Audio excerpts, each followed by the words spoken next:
Okay, why don't we get started since it's a Okay. little after 12. Okay. So welcome everyone to the Mark Delegates Council meeting in March 2024. This is my first meeting as the new Mark president. It's good to Zoom with everyone here, and I'm really excited. I couldn't think of a better opener and a better guest speaker on my very first time as president for the Delegates Council. So super excited about that. I'm Roellen Sinkwich. I am your new president of Mark, and I am a adjudicatory member of the Volunteers of America, Ohio and Indiana. And today I have the great honor of introducing one of my colleagues, who's also one of my best friends and favorite people on the planet, to open our meeting with a few words, followed by an inclusive prayer. Her name is Kathleen Atkins. She is the Chief Diversity, Equity, and Inclusion and Ministry Officer for Volunteers of America, Ohio and Indiana. And I'm going to let you take it away, Kathy. My puppy decided he wants to start chewing on things he shouldn't be chewing on. So Lucky luck.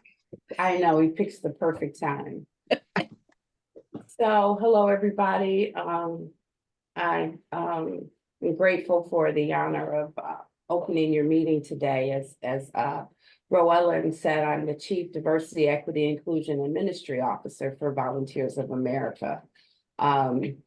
So as the ministry officer, I am responsible for all our ministry activities within our organization and the things that we do out in the community.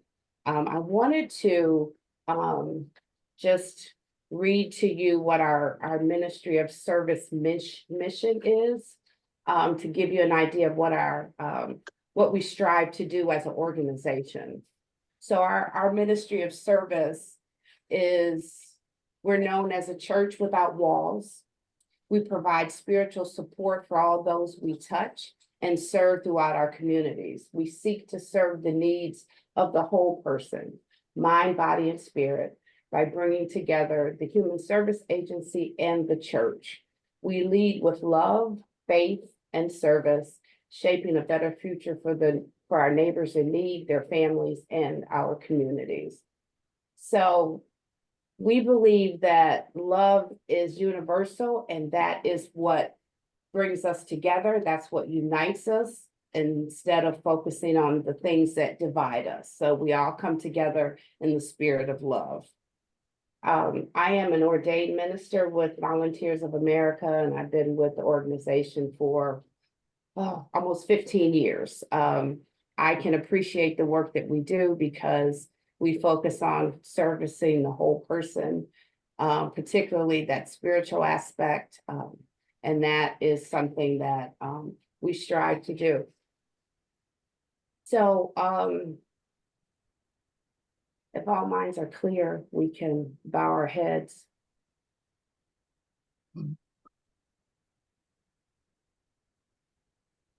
So, Father, we come before you today in humility and faith, asking for guidance, wisdom, and support as we begin this meeting. Help us to engage in meaningful discussion, allow us to grow closer as a group, and nurture the bonds of community. We thank you for all you have given us and the many blessings in our lives. We ask for your guidance and strength. Show us the way and fill us with courage and wisdom. Help us to remember your love and grace and to be faithful in our service to you. Give us patience and understanding to face life's challenges with grace. And we ask these things in your name. Amen. Thank you so much, Kathy. Our national CEO says we're in the love business, and Kathy Atkins is the pillar of that. So thank you again, Kathy.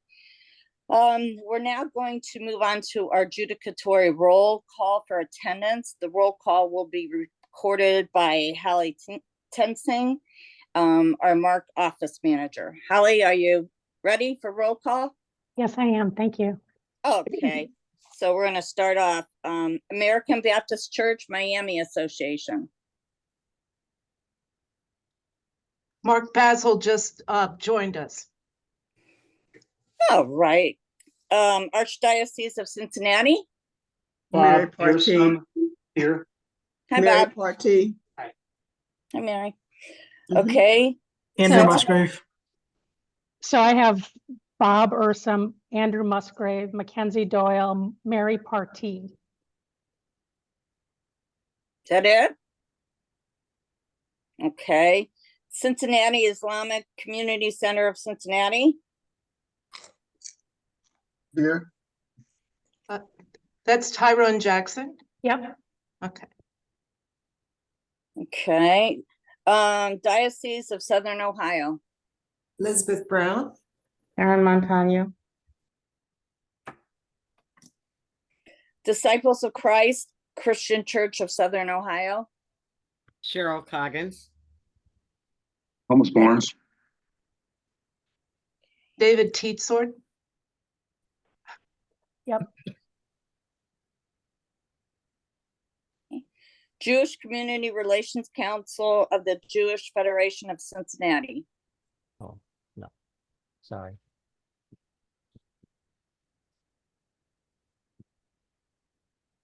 Did anyone answer? No. Okay. Ohio River Valley District United Methodist Church. Jan Seymour. Rhonda Deal. Mary Beth Owens. We probably need to change that to Great Miami River. Yes. Yeah, our new name. Yep. Thank you. Okay. Presbytery of Cincinnati. Shreve here. I put in the chat, though, that I am not representing the Presbytery. I can only represent Knox Presbyterian Church in Hyde Park. Yes. Yes, we know that, Maggie. Thank you. So is there anyone from the Presbytery? We can just move on. Let's Okay. move on. Thanks. Religious Society of Friends of Greater Cincinnati. Doug Burks. Carol Burks. Nan Hatch. Okay. Unitarian Universalist Council of Greater Cincinnati. Dan Schneider. United Church of Christ of Southern Ohio and Northern Kentucky Association. Linda Overholt.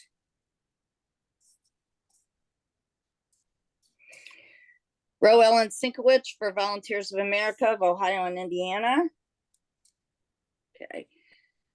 If we have any guests, could you please identify yourselves and know that guests are always welcome.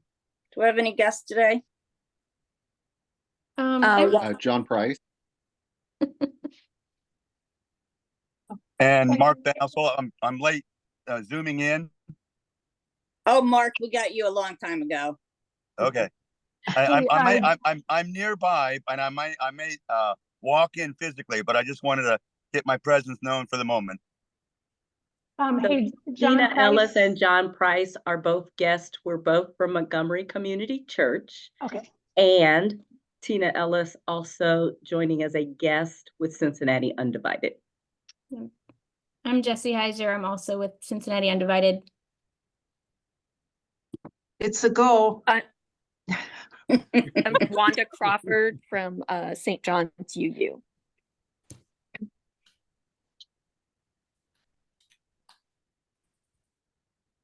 Okay, Holly, do you need any further clarification regarding? I don't Today's think so. If I attendees. do, I'll just message people, but I think I got everybody. Thank you. All right, thank you so much, Holly. Okay, now we're going to move on to the approval of the January 10th minutes, which you all received. When delegates and guests listened to Trina Jackson, Director of Hamilton County Reentry Office, Ms. Jackson spoke on the topic, the role of the reentry process in community violence prevention.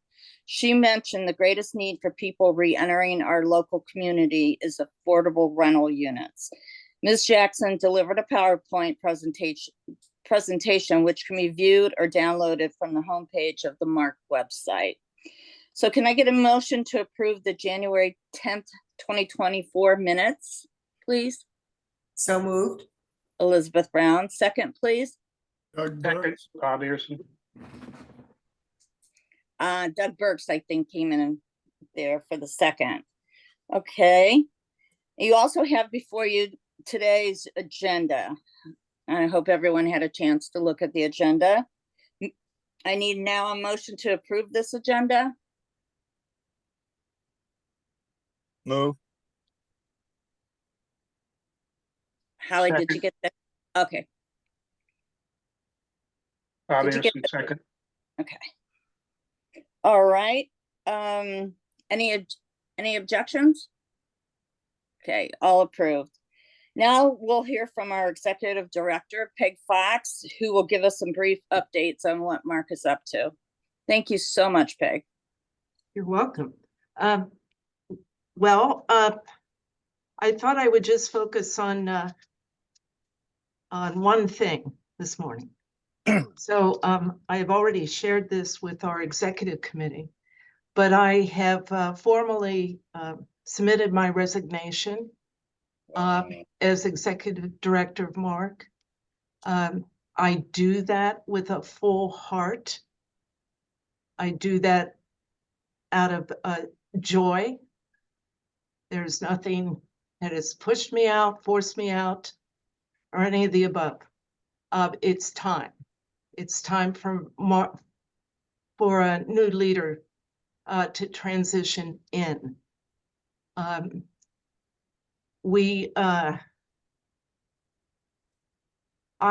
Mark has been so good to me in my career.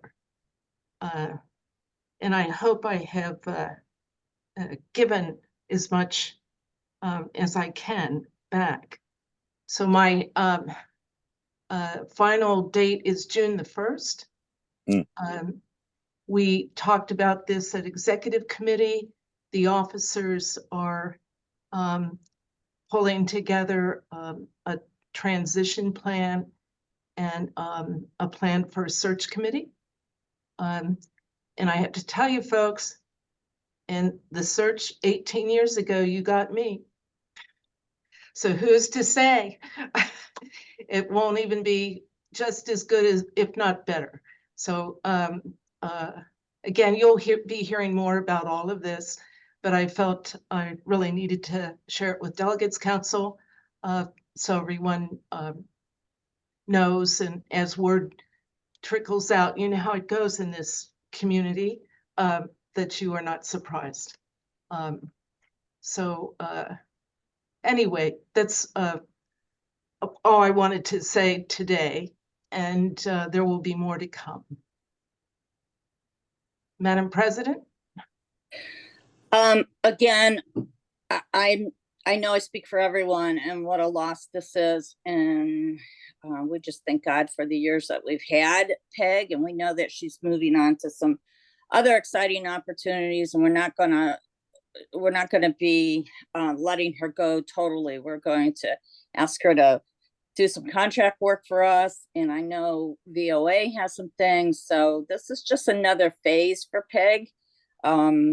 But we'll never totally let her go. And I do have a little heartburn that she picked my presidency to resign, to leave on, but I'm very grateful to Peg for so many reasons.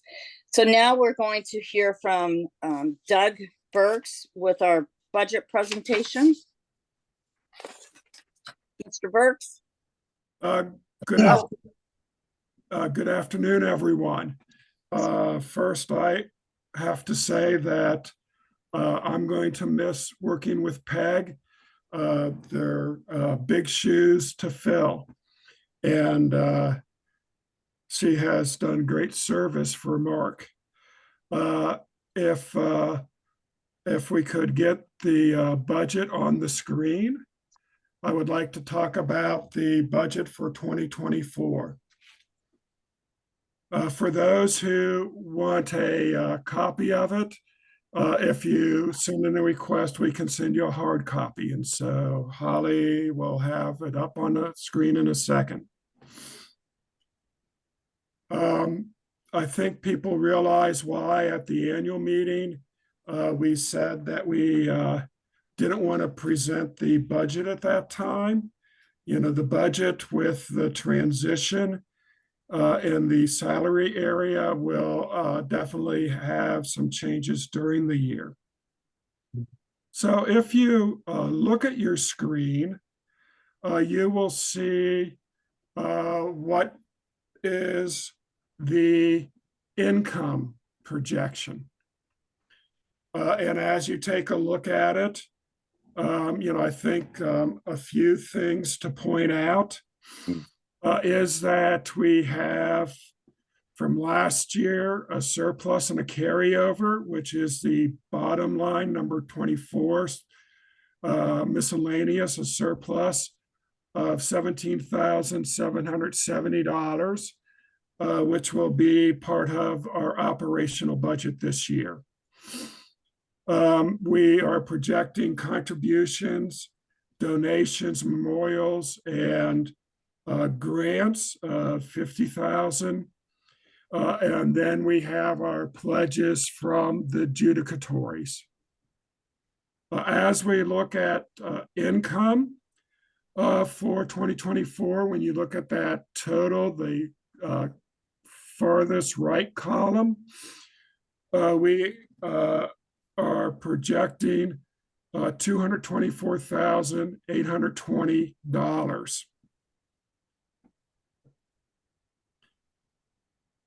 Are there any questions on income? Yeah, I just put something in the chat, Doug. I don't think you should have any amount of money in there from the presbytery. They're not committing to Mark. They're not going to commit to Mark. So there should be zeroed out for all three columns. So let me explain. Doug, is that okay? Yeah, sure, go ahead. Okay, there are some congregations, Maggie, who are contributing, and we'll put in parentheses Presbyterian congregations. And in the past and going on this year, the goal has been $6,000. Does that answer your concern, Maggie? Yeah, I think that'll work. Yeah, that'll work. Thank you. Okay, thank you for pointing that out. One point, I don't think you should add the 2,000 carryover from the presbytery in there as dues because it's not owed from 2023. There's nothing owed right now.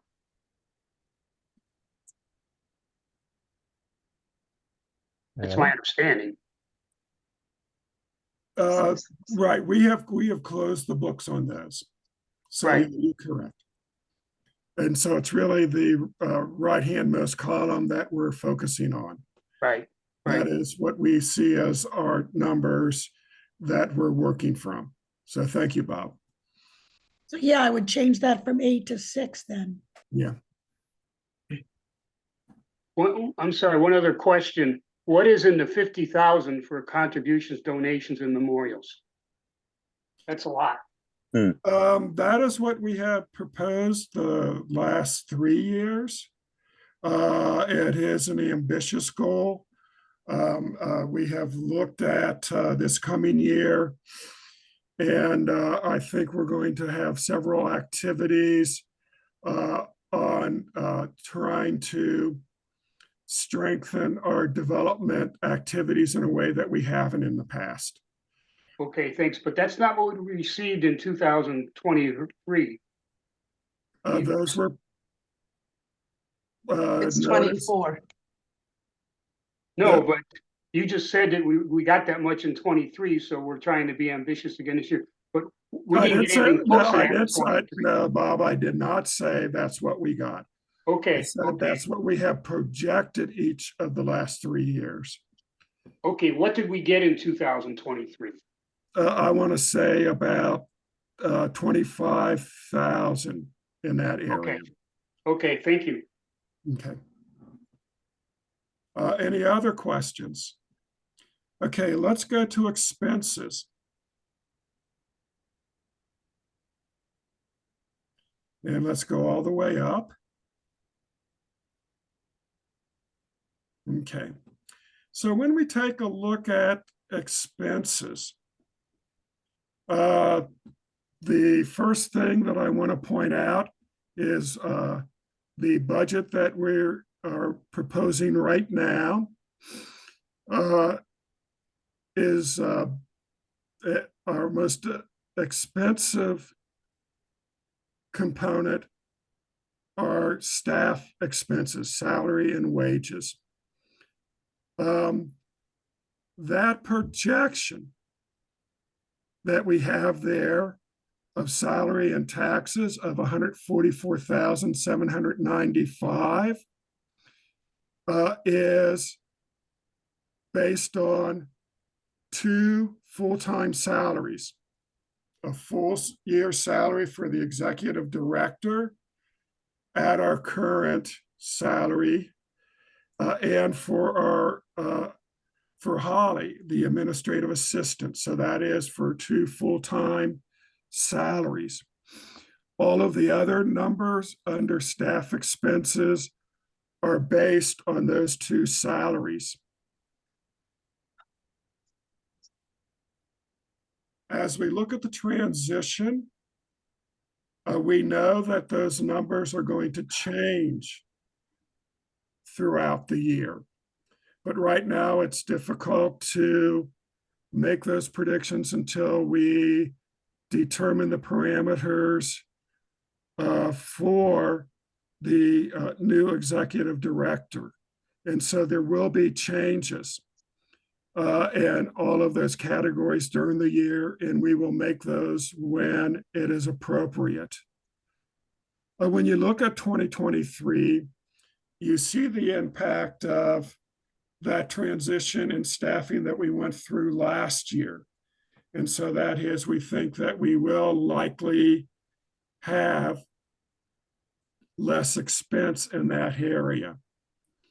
But doing the projection on the 2 full-time people, staff expenses, the total is $190,473.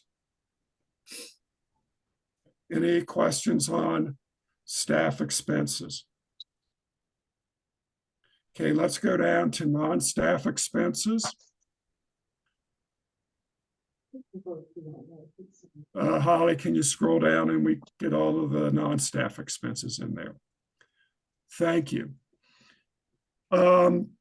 As you can see, there are some differences adjusting for known changes, inflation. As you take a look at that, if you go to the second from the bottom in the right-hand column, we are looking at $62,241 of non-staff expenses. And that if you add both then the staff expenses and non-staff expenses, that is $252,714. So that is our proposal for our working budget, with the caveat that we know that there will be some real adjustments because we will be in transition. Are there any questions on the expense side?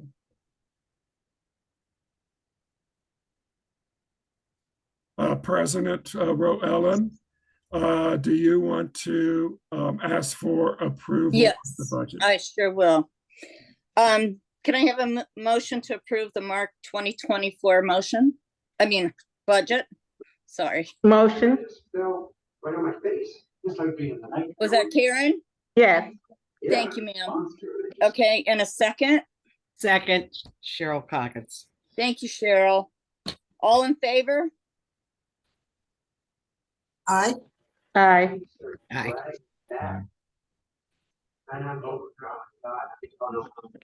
Okay, we have that, have that, Holly?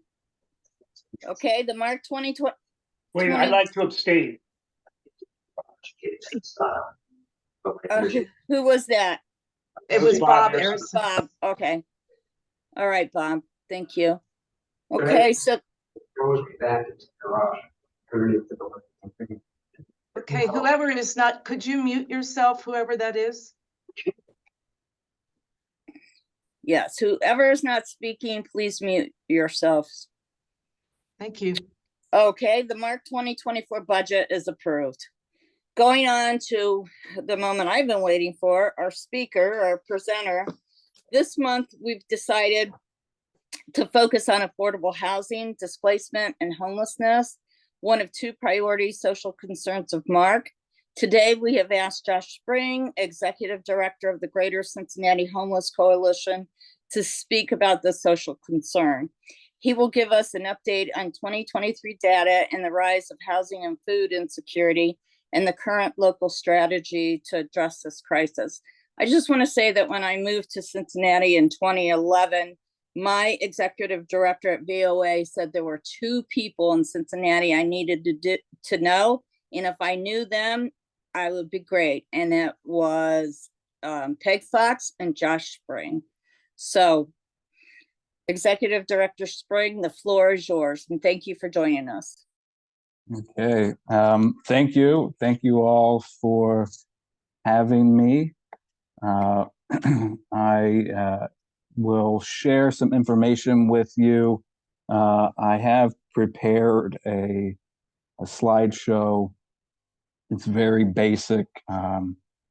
It's not very pretty, but it has the information on it that I hope you will be interested in. Here. Let's see, is it, Peg, is it okay if I share?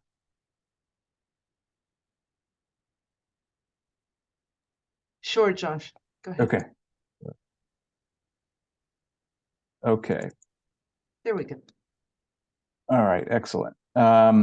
Okay, so a few weeks ago now, we, along with some other organizations, released a press release showing an increase in the number of people reported as living outdoors in Cincinnati and Hamilton County. And that basic percent is on the screen. So comparing 2022 to 2023, we saw a 46% increase in the number of people reported as living outdoors. And that percent is significant in and of itself. 46% is enormous growth, especially when we're talking about people living out in the elements. It's even more significant because it is a number that is reliant on a small number of outreach workers interacting with individuals outside. And so it's not done by self-disclosure. Somebody shows up somewhere and says, hey, I live outdoors. They don't end up in this count. This is just purely an outreach worker saw where somebody sleeps, which means that you can imagine in our county and in our city, every wooded area, every bridge, every car, abandoned building, you can't possibly locate every person or every family that is outdoors. And so the fact that there is an increase shown in this number is even more alarming. I'm going to keep going here. These are just some more numbers or percentages from recent times. So in our shelter system in 2023, so considering all of the shelters, 20% of people in the shelter system were children, people under the age of 18. In the entire system, so including things like transitional housing, supportive housing, street outreach, etc., 28% of those in the entire system in 2023 were children. And this is by race. Entire system, 64% of people in the entire system. 23 were Black, 29% white. This is particularly important because in our city, of course, approximately 42% of our city residents are Black, yet 64% of folks in the homelessness system are Black. It's clear, it's been clear for a long time that homelessness is most heavily on the backs of Black people and Black families in Cincinnati and Hamilton County, and that truth just continues on. And of course, the result of all of this, one of the results, is people lose their lives. So we know that nationally, and this is rung true here in Cincinnati, that the experience of homelessness steals about 25 years off of a person's life. And so in December of last year, we honored 169 people that we know about who died in our community in 2023 because of homelessness. Their average age was 55. And so when we present that number, it doesn't mean that this number of people, died outside or died in shelter. Some people did fit those two descriptions, but it could be that somebody was housed now, but they died prematurely because of the traumatic and altering experience of homelessness. And this number is, of course, also an undercount, because homelessness, unfortunately, as we know it today, has gone on for decades. And that means that somebody who may have experienced homelessness 10 years ago, 15, 20 years ago, and is no longer connected with the system, and therefore no longer shows up in the numbers and the stats, that person still might have died young, and we don't know about that. And so the cost of homelessness is grave. It's grave for people who lose their lives, and it's grave for their friends and families, and anybody who worked with them along the way. So this next slide, I want to point something out that's important. When considering the numbers of people experiencing homelessness, generally, almost every bit of funding to respond to homelessness comes from the Department of Housing and Urban Development. And that department of the federal government only considers you to be without a home if you sleep in a shelter that they know about, or you sleep, as I described earlier, outside and they know where you are. And if you don't fit that criteria, then you're not counted and you receive little to no assistance. And here and across the country, the largest group of people experiencing homelessness, we believe, are actually folks that are bouncing from place to place to place. Bouncing from, you might start out with a friend or a family member. Maybe you have your kids with you. And as each place kind of gets exhausted because maybe their landlord says you can't stay here, or there's not enough space, any of a myriad of issues we could all think of, you end up in less and less familiar and less safe places. And in 2023, I believe the number is, so there's a triage phone line, 381-SAFE, where families with children can call to seek shelter. And in 2023, considering the whole year, 13% of families with children who called seeking shelter received shelter. 13%, 87% were turned away. And that is because our housing crisis is so significant that most families with children seeking shelter simply can't find space. And the reason I've got this on the screen now is two parts of the federal government have a more proper, more realistic definition of homelessness, and that is the Department of Education and the Department of Health. And so they include people who are bouncing from place to place. They unfortunately don't have any money to assist with housing.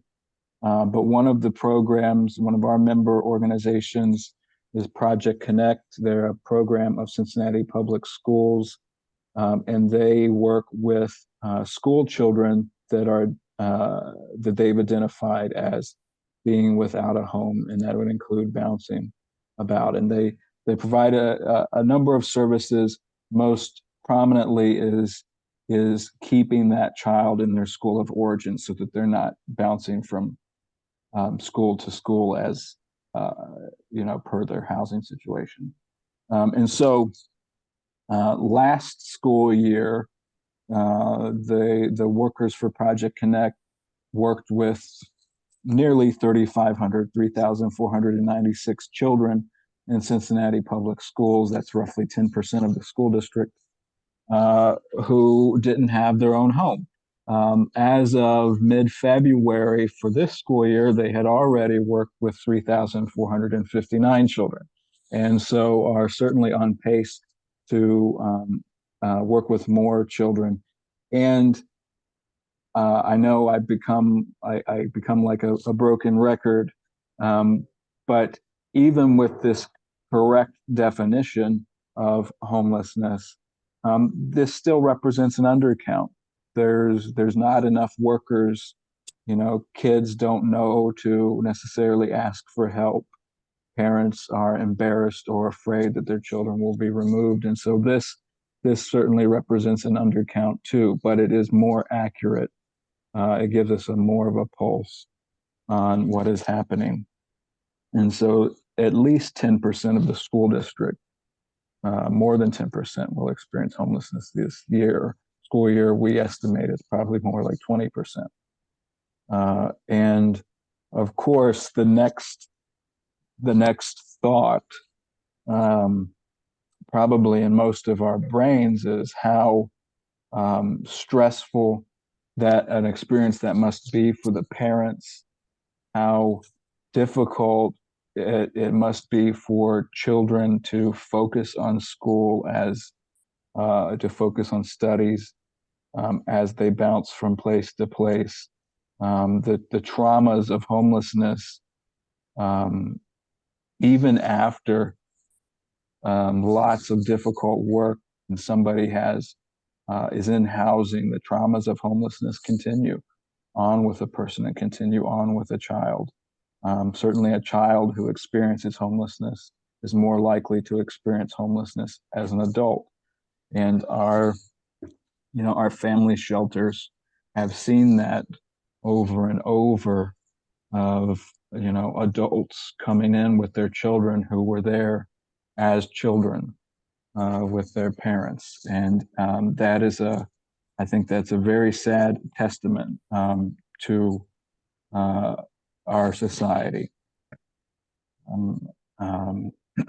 Okay, so housing.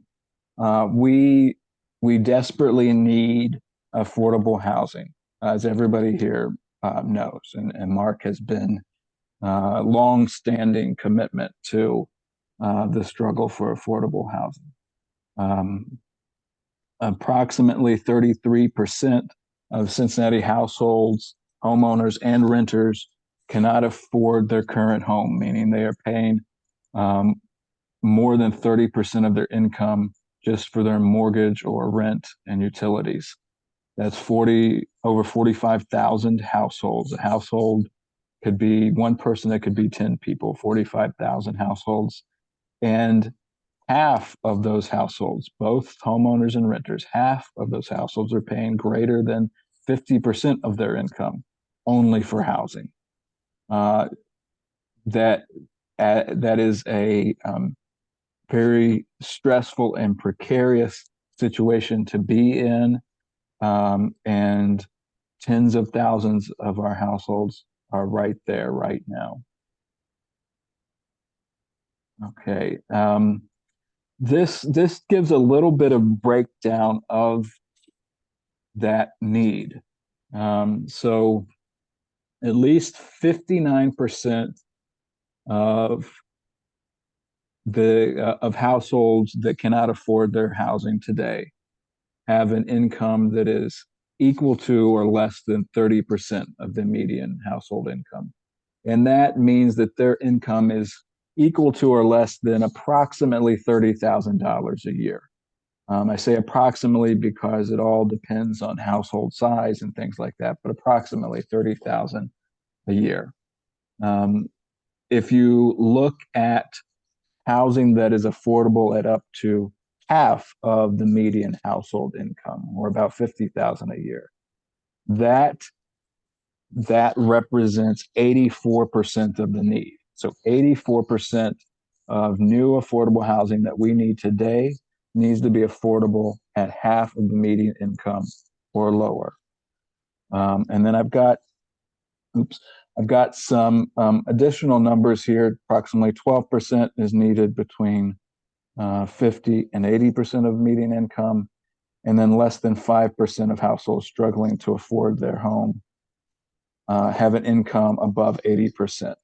The reason I broke it down like this, and I know I'm preaching to some of the choir here, as elected officials and politicians talk about affordable housing, they take the words that we use as those words become more known by more and more people.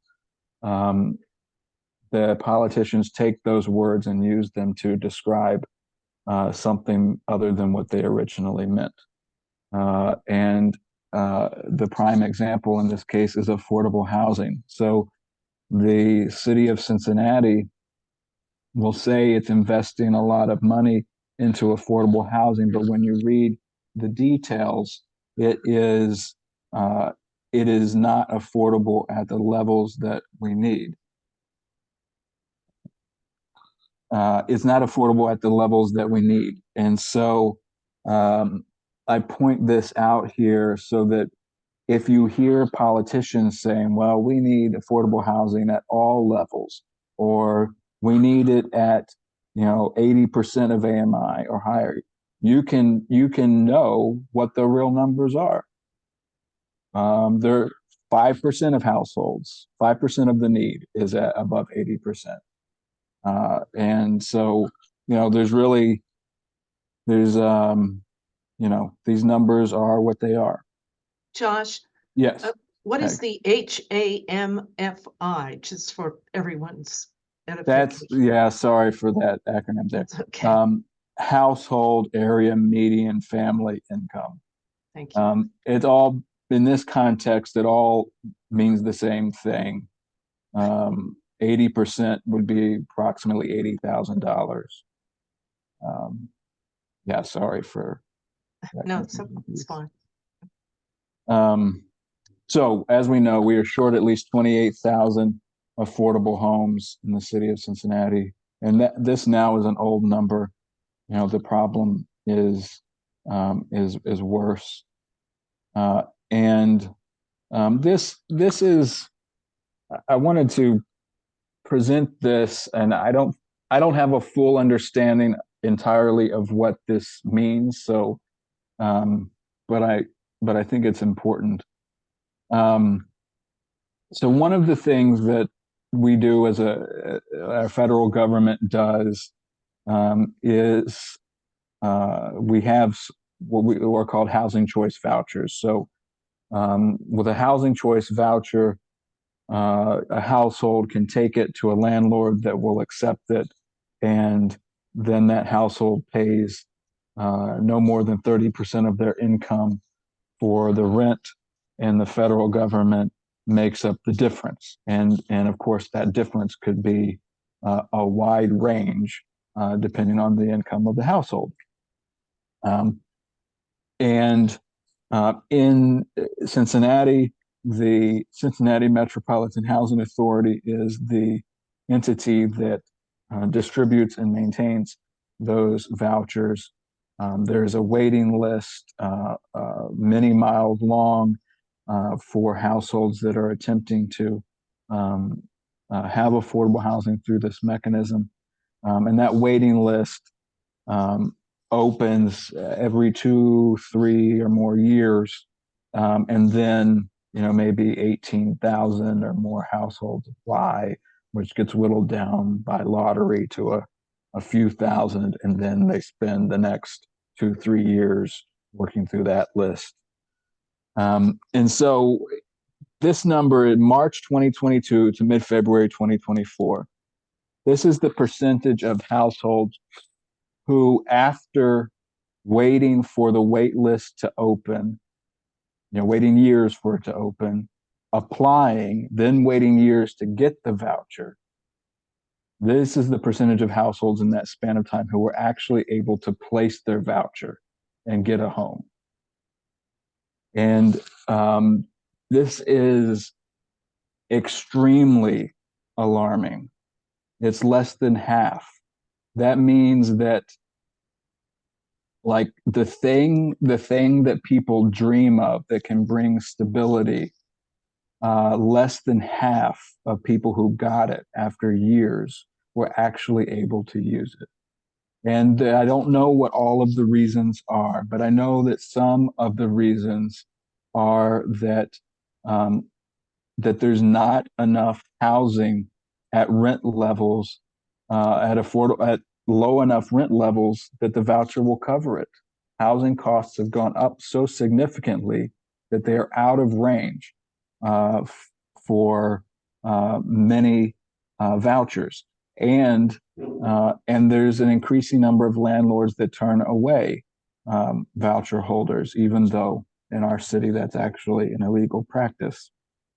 And so this is yet another testament to the fact that we need more housing that is affordable. And in this case, in terms of affordability, a voucher would work with a housing unit that has a rent at a higher level than what we normally would consider affordable. A voucher unit would work with that, and even so, there's so little that more than half of folks weren't able to place it. And also, the next part of the story is, if after a certain period of time you're not able to have your voucher accepted somewhere, you lose it. You don't, you think it's 90 days, you get 90 days, you might be able to get an extension, but you eventually lose it. Okay. All right. So I want to mention something that the mayor and some other city council people are promoting together we have, over especially the last several years, we've put a lot of pressure on the city of Cincinnati to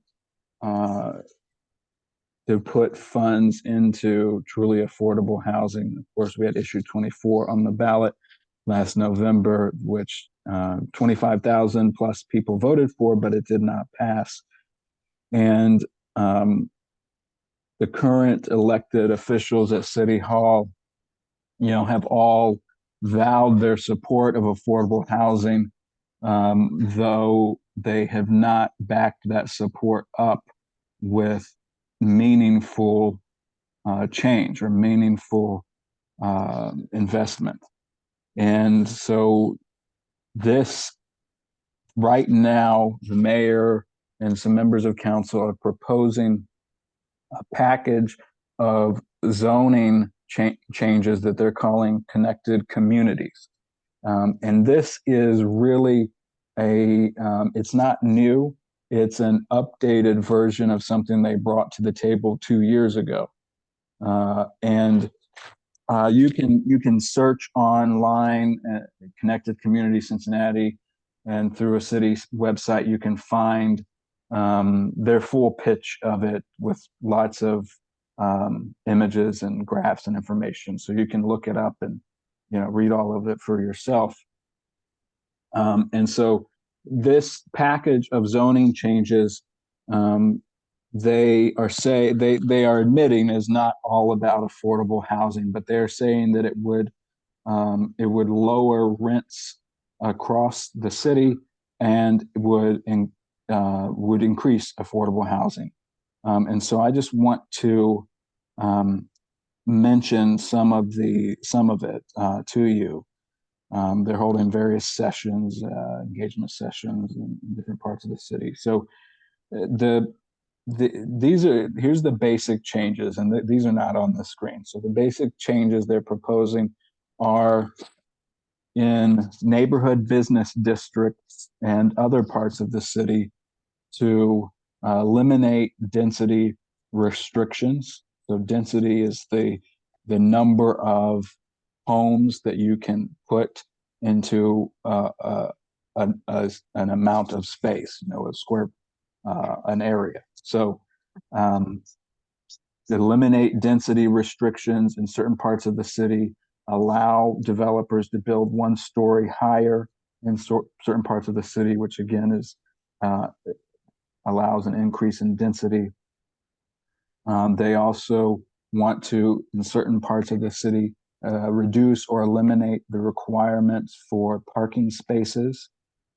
They say that will cut cost. Parking spaces cost money to create, and that it will allow, again, for more density. If you don't have to have as large a parking lot, you can have more building. They want to, in some areas that are currently zoned for single family residences only, to allow the development of 2, 3, and 4 family residences in those areas. So again, that's another form of increased density. They want to also do things like, in some areas, make it easier to develop outdoor dining or just some other smaller things like that. But that's a rough summary of what they're doing or want to do.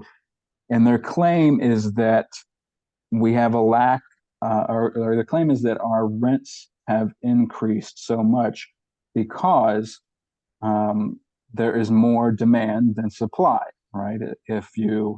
So if we make it easier for developers to develop housing, they will develop more housing that will increase the supply, which will respond to the demand, and therefore rents across the city will decrease. And their system, and this is where what I've got on the screen comes into play, their system relies on a theory called filtering. This is an academic theory, and the idea is that if you allow developers to develop more housing, developers are, of course, going to develop housing that will rent for as much as they can possibly get. Their goal is profit. They will develop expensive housing. But as they develop expensive housing, they will better meet the demand of people who can afford that expensive housing. And so the rents at that level, at the expensive level, will decrease somewhat. And as people who can afford the expensive housing move into the newly developed expensive housing, they leave behind slightly less expensive housing that someone else can move into, and on down the line until eventually maybe somebody with lower income is able to move into a unit that opened up that they can afford. Also, filtering holds that if you develop expensive housing now, over many years, over decades, the housing will deteriorate, it will become less valuable, and eventually people with lower incomes might be able to afford it. It's another way of saying trickle down, right? And the fact is that this does not work. Yes, and allowing developers to develop more expensive housing might mean using a supply and demand way of looking at things might mean that the rents of that for that housing or the cost of that housing decreases a little bit for people that can afford that expensive housing, but it is not going to have an impact, a positive impact on people who are struggling today. And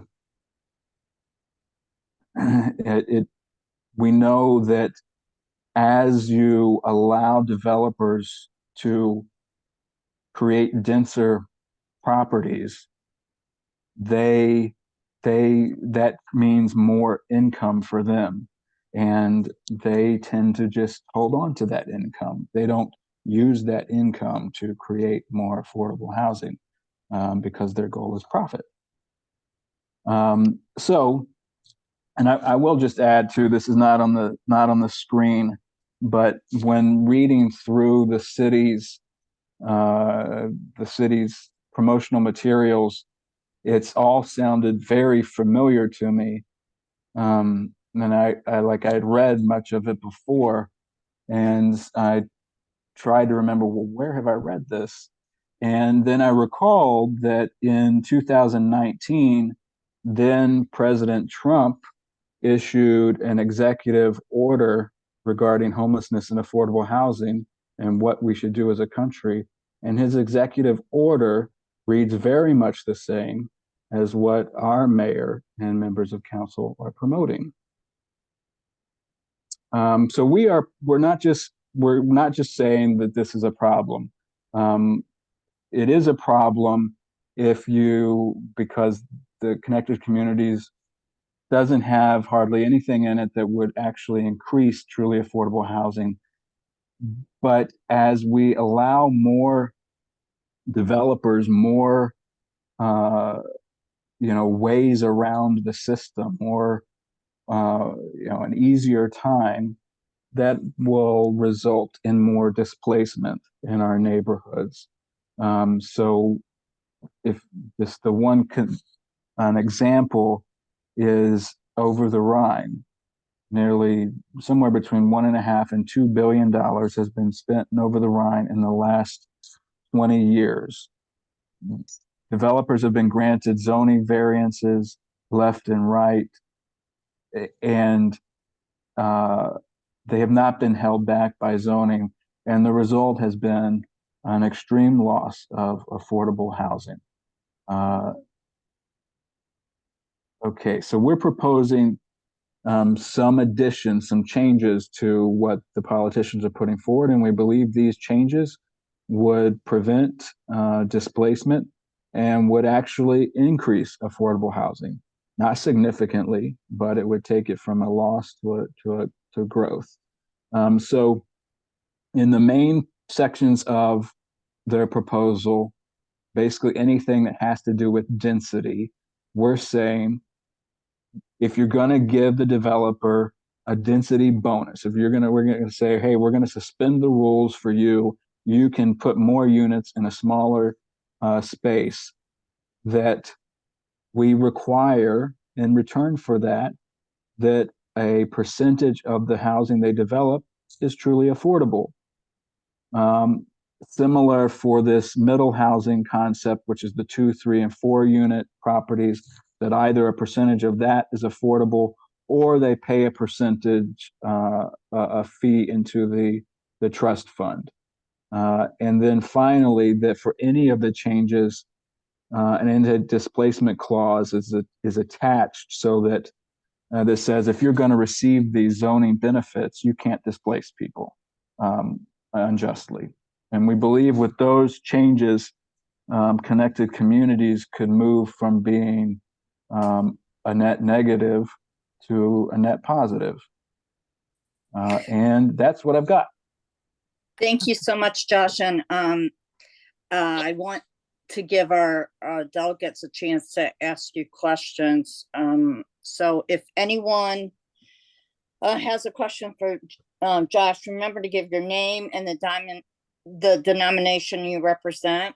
And if you're a guest, please state the organization you represent. Do we have anyone with questions right now? I need to go to gallery view so I can see. Peg, Andrew, okay. So I have my hand up. I don't know if that's what you're using. Andrew Musgrave also had a question in the chat.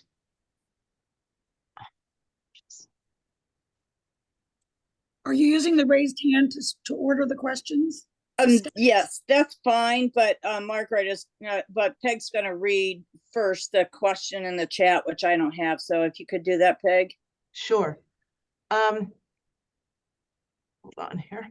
Are the CMHA vouchers similar to or the same as Section 8? And then there's a follow-up question. Regardless, and assuming there are different versions of the vouchers, what's an average upper limit for the rent that is acceptable?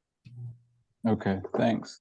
Yeah, so CMHA operates two kinds of housing.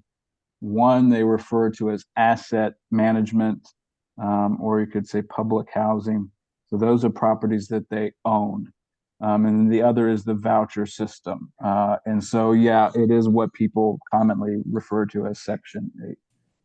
And then the upper level, let me see, I don't actually have it in front of me, but if anybody can do this, on Google, if you search HUD FMR, and then you go to Cincinnati, it will, okay, that I stalled long enough to pull it up.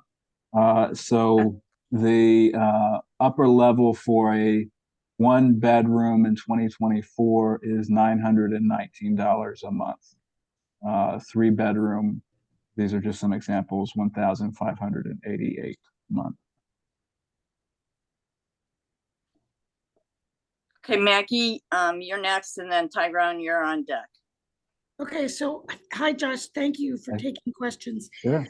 Maggie Shreve. I'm from Knox Presbyterian Church.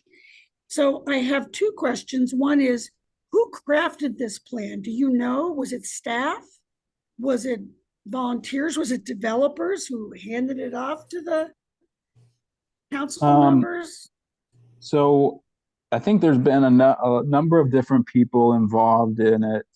I believe the primary champions of it are Reggie Harris, Mark Jeffries, Mika Owens, and the mayor. Probably most prominently are the mayor and Reggie. And, I will say that this idea of filtering, I heard this coming out of Reggie's office, 2 years ago. So I think that might be where it emanated. Okay, then the second question is, do they have any proof that this theory has worked anywhere else in the United States? So they cite a number of different localities, including Minneapolis, Minnesota, where Minneapolis, Minnesota made some zoning changes that allowed increased density, and their rate of rent increase over time was less than in other parts of Minnesota. So they have that, but they do not have examples showing where this has resulted in any significant increase in affordable housing somewhere else. They do quote one statistic that says something like 20s, I'm paraphrasing, 20-some% of expensive housing in 1985 became affordable housing by 2013. So it had fallen apart enough at that point. No proof, right? Yeah, right. Yeah. Yep. Okay, and next we have Tyrone. Yes, I was seeing in the report where I spoke of renters and homeowners, and there's much focus on renters, but in terms of homeowners, I don't recall hearing the word increases as far as homeowners goes. What I would refer to is substantial increases in property taxes. You have, shall we say, many who are, I would say, retired on fixed incomes, but then there's a substantial increase in property taxes. And I was speaking to someone and they said, you know what, you can challenge it. However, it could go against you because if their findings are different from yours, they may determine that it's even more so. And if you lose the challenge, you could end up paying even more. Well, yeah, Mr. Jackson, you make a good point. What the politicians are proposing is just giving developers, basically taking rules that limit developers now, and in some cases just doing away with them. And unchecked, one of the results of that is you build something super expensive, even if you don't directly displace somebody, but you build it, person down the street, their property value goes up, their taxes go up, and they might not be able to afford it. Meanwhile, the original developer, they got all of it abated. They're not even paying the extra increase. So yes, that's a significant part of it. Okay, I am not seeing any further hands up or Yeah, any mine's questions. up. Bob. Yeah. Oh, you're okay. Go ahead, Bob. Yeah, two things. One real quick, you don't have to answer this now. Well, this would be like a yes or no. We got a problem in the city, that's for sure, and we know that. What about the suburban areas, particularly the inner ring suburbs? There must be a lot of this going on there too, with almost no strategy to try to deal with it. Yeah, the problems are increasing further out, and yeah, there is no the county has put some ARPA money into housing, but I don't think there's any consolidated strategy. And my second one was related to connected communities. I'm not opposed to connected communities. I think there's value. I mean, your changes you mentioned are good. One would be set asides for lower income, and people do that everywhere. That's not new, and we used to do it, but we don't have any set asides anymore. Number two, drawing middle income and upper middle income people in city can help because they pay earnings taxes. And if the earnings taxes go up, that can be a source of funds. I know there's been all sorts of resistance by a lot of people, including business community, but that is, and we tried before, but that is a great source. And at least we can increase that tax base. That's helpful. I think we can do both, really work on the affordable housing side, but then also work on things like connected communities that can make life nicer for a lot of people and attractive city living attractive for a lot of people. Thanks. Yeah, thanks, Bob. Okay, and thank you, Bob. And we're coming to the end of our time. In the future, if you have questions, please put up your little hand that's in the reaction button so that I don't miss you like I unfortunately missed Bob.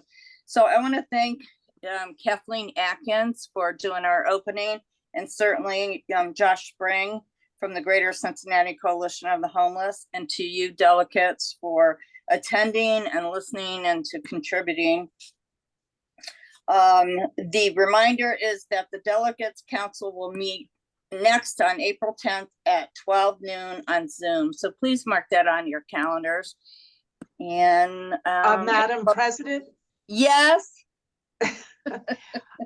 We have a delegate and an executive committee member that had a question. I'm not sure you saw her hand, but we have 3 more minutes, and that would be Jan Seymour.